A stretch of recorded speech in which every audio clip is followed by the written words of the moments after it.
Faye from jamjargin. Hi, I'm Dan.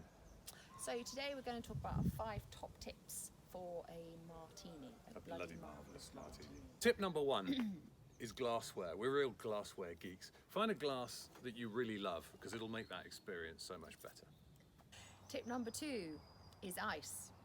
Make sure you've got fresh ice from the freezer because you don't want it smelling of old stinky fish fingers, and make sure you've got plenty of it.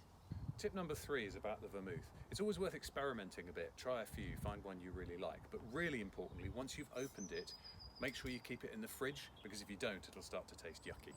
Tip number 4 with martinis is don't be afraid to try other ingredients. So a lovely bit of Cointreau or orange liqueur is absolutely fantastic. In actual fact, we have a recipe for orange liqueur in our Bloody Marvellous book, so check that out. And also, another one of our favourites is jamjargin. And tip number 5, perhaps the most important of all, make sure you have some bloody marvellous gin. That's quite good, isn't it? Yes.